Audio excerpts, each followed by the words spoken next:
Okay, we're on Eruvin. We're now studying Eruvin, Perek Aleph, Mishnah Aleph, the beginning of Masechet Eruvin.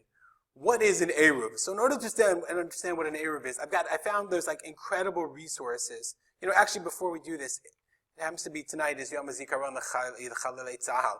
It's Israel Remembrance Day, so we'll dedicate this Mishnah and the next Mishnah to the memories of those who made the ultimate sacrifice so I could enjoy my life in Yad Binyamin in the land of Israel. Okay. What is an Eruv? We're learning Masechet Eruvin. Let's see if we can find it here. Masechet Eruvin. What is an Eruv? So Eruvin actually deals less with the Eruv itself and more with the boundaries of different kinds of rishiyot. I found a zillion different fascinating resources online, which are really, really, really useful in order to understand what Eruvin are all about. Okay, so in order to understand this, this I found actually on a Flickr photo stream for someone called Daily Mishnah or something like that. Mishnah Sinai. Here you go. I'll show you. Mishnah Sinai on Flickr. If you put it on Flickr, I generally care about people's usage rights, so I'm quoting him, but I don't feel bad now. So the way this person made this beautiful drawing, and I found a bunch of other beautiful, beautiful drawings, okay, and the way the houses in the classic understanding of Eruvin are set up is the following. You have a courtyard, and in the courtyard is called the Chatzer. The courtyard then leads to this sort of alleyway, this kind of alleyway that leads out to Reshut HaRabim. Reshut HaRabim is a public thoroughfare, okay? And the alleyway is called a mavoy. So the Chatzer is shared by a bunch of different houses. The Chatzer is the courtyard, the yard, shared by houses, kind of like either townhouses or like apartment blocks. Different Chatzerot. You can have many Chatzerot leading into a mavoy, and then on the mavoy leads into Reshut HaRabim. I found another picture on an incredible website I found today. Here's a different picture. Very similar idea. You can see this website is incredible. It's called Kol B'Ramah. I'll tell you, hold on a second. It's called Kol HaLashon. And on the Daf Yomi, on the Kol HaLashon website, which is in a bunch of different languages, Hebrew and English, they have, on some Daf Yomi, they have these incredible, incredible drawings. So here you also see that they invested so much time and energy. So there we have a Chatzer, a shared courtyard. The Chatzer leads to a mavoy, and the mavoy leads to, the mavoy leads to Reshut HaRabim.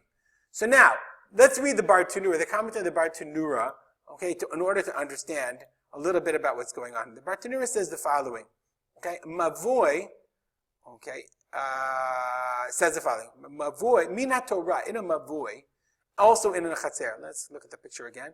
Whether you're in the mavoy or in the Chatzer, Bar Tanura says the following, mina Torah, according to the Torah law, shari litaltule be below tikkun. You're allowed to carry in a mavui. It's not Reshut HaRabim.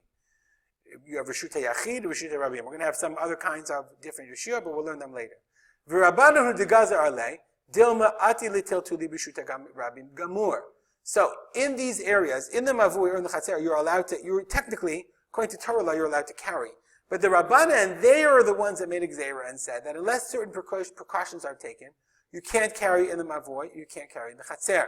We're going to see what they are. B'sharyuha, and they permitted it, b'takanta de lechi o kora. If you establish a lechi is a pole, or a kora is a beam, t'tahave ele hekera. So it'll be recognizable that you'll have that there's a heker, that it's recognizable. So you'll see there's a heker, so it's recognizable that it's recognizable that you're in the mavui and that you won't carry in the Reshut HaRabim. So this is called a korah. So now, once you're in the mavui, you can carry in the mavui. We're going to see, this is not without the Eruv. You're going to also have to have an Eruv in order to carry from one Reshut to another.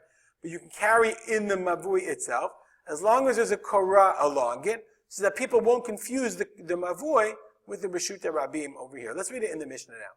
All that is by way of introduction. Mavui, so if you have a mavoy, shu gavor lemala me'esrim amah, if it's higher than 20 amot, yima'et, you have to make it smaller. So if this height is higher than 20, then you have to lower it. You have to put a korah lower than 20 amot.